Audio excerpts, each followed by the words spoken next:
अब आपका geography chapter 2 land soil water natural vegetation and wildlife resources की exercises.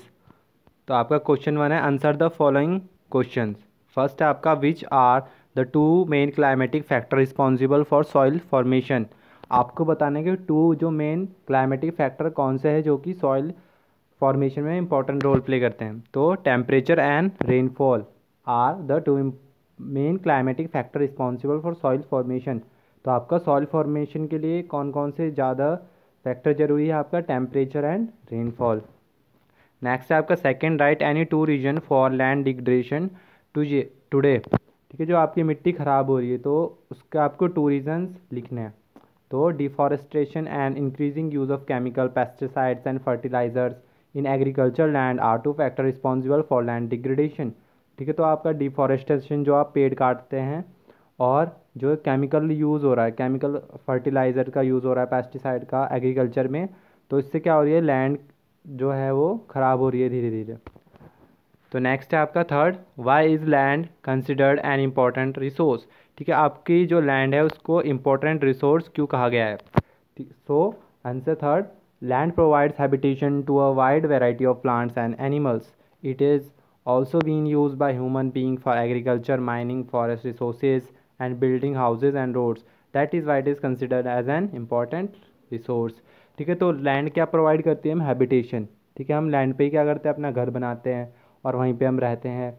और लैंड से हमें क्या प्रोवाइड होता है, आपका वेराइटी ऑफ प्लांट्स एनिमल्स, है ना। एनिमल्स भी आपके लैंड पे ही क्या करते हैं, वहीं से ग्रास चिरपिंग करते हैं ना, सब वहीं से घास खाते हैं, फूड अपना लैंड से लेते हैं। तो इट इज़ ऑल्सो बीन, और ये ह्यूमन बीन के लिए बहुत इंपॉर्टेंट है। ह्यूमन बीन इसको एग्रीकल्चर के लिए यूज़ करता है। माइनिंग, जो आपके मेटल्स हो गए, वो आयरन और ये माइनिंग करके कोल हो गए, ये निकालते हैं लैंड से। आपके फॉरेस्ट से जो रिसोर्सेज मिलते हैं, बिल्डिंग आप हाउसेज, ठीक है, आप यहीं पे बनाते हो, लैंड पे रोड्स बनाते हो आप। इसलिए जो आपका लैंड है तो ये बहुत इंपॉर्टेंट रिसोर्स है आपका। फोर्थ है, name any two steps that government has taken to conserve plants and animals. ठीक है, तो आपको टू स्टेप्स बताने हैं जो गवर्नमेंट ने लिए हैं प्लांट्स एंड एनिमल्स को प्रोटेक्ट करने के लिए। So they are the following two important step taken by government are. ठीक है, तो टू इंपॉर्टेंट स्टेप गवर्नमेंट ने जो लिए हैं वो आपका है, फर्स्ट ये आपका कि government setup national park, wild life sanctuaries and biosphere reserve for protecting natural vegetation and wild life.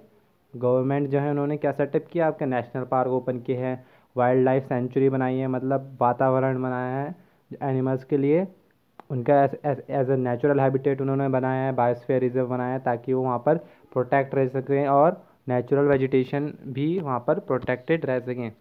आपका सेकंड है, it has band the killing of lions, tigers, dears, great Indian bustards and peacocks. ठीक है, तो India में क्या क्या ban किया गया है, आपका जो किलिंग है, किलिंग ऑफ लॉयंस, उनका मारना, शिकार करना, टाइगर्स का, लॉयंस का, डियर का, great Indian bustard and peacocks का, ये बैन है यहाँ पर। और it has prohibited the trade off the species of plants and animals protected under the international agreement sites. ठीक है, और क्या आपका जो ट्रेड एक एक कंट्री से दूसरी कंट्री, जो एनिमल्स आपके ट्रांसपोर्ट किए जाते हैं, अब उन पे पूरा बैन हो गया है, बंद कर दिया गया है, प्रोहिबिटेड हो गया है वो, क्योंकि और जो ये किसके अंडर हुआ, ये साइट्स अग्रीमेंट के अंदर। ठीक है, तो अब आप ट्रेड नहीं कर सकते हो एनिमल्स का। फिफ्थ आपका, suggest 3 ways to conserve water. ठीक है, कंजर्व वाटर को कंजर्व करने के 3 तरीके बताने हैं आपको। The suggestion for conserving waters are as follow. ठीक है, तो आप वाटर को कैसे सेव कर सकते हैं, बचा सकते हैं। आपका फर्स्ट है रेन वाटर हार्वेस्टिंग। ठीक है, रेन वाटर हार्वेस्टिंग, जैसे बारिश का पानी आता है आपको, है ना, उसको आप सेव कर सकते हो।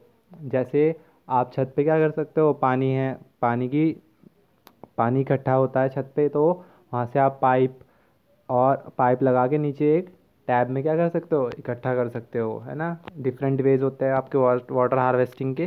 तो replenishing ground water bye promoting afforestation. ठीक है, ज़्यादा से ज़्यादा पेड़ लगाएं ताकि जो ग्राउंड में वाटर वेस्ट होता है ना, तो उसे ज़मीन में एब्जॉर्ब हो जाए रूट्स में, और जो है वाटर रूट्स पकड़ के रखे वाटर को। Reducing the wastage of water, making more aware the people. ठीक है, पीपल को क्या, लोगों को अवेयर कराया जाए कि जो वेस्ट ना करे वाटर। क्योंकि क्या होता है, जैसे कि कोई टैप खुला छोड़ देता है, कोई जो है गाड़ी धो रहा है, सड़क धो रहा है, बहुत देर तक पानी वेस्ट कर रहा है, तो ये ऐसा नहीं होना चाहिए। आपको भी अवेयर होना चाहिए और बताना चाहिए लोगों को भी। Question 2, tick the correct answer करना है आपको। विच one of the following is not a factor of soil formation? इसमें से कौन सा फैक्टर है जो सॉइल फॉर्मेशन में काम नहीं आता है? A time, B soil texture, C organic matter. तो इसमें बेटा आपका B soil texture. Second, which one of the following method is most appropriate to check soil erosion on steep slopes? ठीक है, तो इनमें से कौन सा बेस्ट मेथड है आपका चेक करने का सॉइल इरोजन स्टीप स्लोप्स पे? ए शेल्टर बेड्स, बी मल्चिंग, सी टेरेस कल्टीवेशन। तो यहाँ पर है आपका सी टेरेस कल्टीवेशन, क्योंकि स्टीप स्लोप्स जो उस पर फार्मिंग कौन कौन सी होती है? टेरेस। तो थर्ड है आपका विच one of the following is not in favour of conservation of nature? इनमें से कौन सा आपका जो है फेवर में नहीं है, नेचर के अगेंस्ट है? A switch off the bulb when not in use, ठीक है, ये आपने ये नहीं है। B close the tap immediately after using, ये भी नहीं है आपका। डिस्पोज पॉलीबैग्स आफ्टर शॉपिंग, ठीक है, तो इससे क्या होता है आपके नेचर को, ये नेचर हार्म हो रहा है यहाँ पर, है ना, पॉलीबैग्स फेंक दे तो आप, तो ये नहीं फेंकने आपको। Question 3, match the following. इसमें मैच द फॉलोइंग आपका फर्स्ट लैंड यूज़ का होगा बेटा आपका सी प्रोडक्टिव यूज़ ऑफ लैंड को लैंड यूज़ बोलते हैं। ह्यूमस का आपका option D organic matter deposit on top soil होती है जो आपको उसमें ह्यूमस मिलता है आपको। Rock dams prevent soil erosion, ठीक है, रॉक डैम्स से सॉइल इरोजन में आप बचता है आपका। Arable land, land suitable for agriculture के लिए जो लैंड सुटेबल उसे अरेबल लैंड बोलते हैं। नेक्स्ट है आपका question for state whether the given statement if true और false, if true write the reason. ठीक है, आपको बताना है ट्रू है फॉल्स है statement.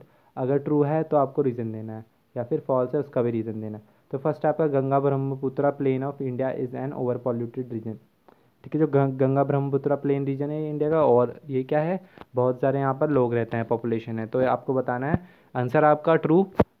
True and reason is plain and river valleys regions are always good for agriculture, so these are densely populated area of the world. ठीक है, जो प्लेन एरियाज हो गए आपके और वहाँ पर जो रिवर्स वैलीज होती हैं, तो ये एग्रीकल्चर के लिए आपकी सूटेबल रहती हैं, अच्छी रहती हैं, तो इसलिए वहाँ पर बहुत सारे नंबर ऑफ पॉपुलेशन है। तो सेकंड है वाटर अवेलेबिलिटी पर person in India is declining. ठीक है, जो वाटर की अवेलेबिलिटी हो रही है, जो वाटर हमारे पास है अवेलेबल पर पर्सन, वो कम होता जा रहा है, तो ये ट्रू है। रीज़न इसका due to increase in population the demand of water and deforestation also increases which reduce the fresh water reserves like rivers and ground water, so the availability of water is being declining. ठीक है, जैसे कि आपकी population increase हो रही है, बढ़ रही है, तो वाटर की डिमांड भी बढ़ रही है, और जैसे वाटर की डिमांड बढ़ रही है मतलब पॉपुलेशन इंक्रीज़ हो रही है, पेड़ काटे जा रहे हैं हाउस बनाने के लिए, तो इससे क्या हो रहा है आपका फ्रेश वाटर रिजर्व्स ये सब कुछ आपके कम होते जा रहे हैं, है ना। तो आपकी जैसे पेड़ कट रहे हैं तो अब वाटर लैंड भी वाटर एब्जॉर्ब नहीं कर पा रही है, तो इसलिए अवेलेबिलिटी ऑफ वाटर कम होती जा रही है। थर्ड है आपका rows of trees planted in the coastal areas to check the wind movement is called intercropping. ठीक है, तो रोज़ जो ट्री की लगाई जाती हैं, ठीक है, विंड को रोकने के लिए, तो उसे क्या हम इंटरक्रॉपिंग कहते हैं? फॉल्स। तो reason rose of trees planted in the coastal area is called shelter beds. ठीक है, तो जो रेज होती है ये कहाँ पर यूज़ होती है? आपकी कोस्टल एरियाज में जो यूज़ होती है, इन्हें क्या बोलते हैं हम? शेल्टर बेड्स बोलते हैं, ना कि intercropping. It protect the soil from rain wash out, और ये जो है आपको बारिश का पानी, बारिश में जो बह जाती है सॉइल, उससे बचाती है आपको शेल्टर बेड्स। फोर्थ है आपका human interference and changes of climate can maintain the ecosystem.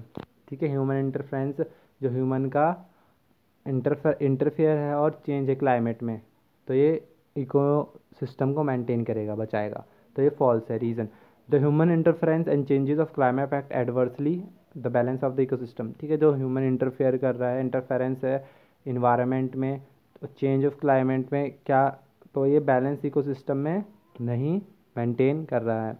जैसे कि फॉरेस्ट काट दिए जा रहे हैं, तो डिफॉरेस्टेशन से सॉइल इरोजन हो रहा है, तो ये इससे क्या हो रहा है? ह्यूमन इंटरफेयर हो रहा है, तो ये इकोसिस्टम को अफेक्ट कर रहा है। तो स्टूडेंट्स आपकी एक्सरसाइज कंप्लीट हो चुकी है। Thank you.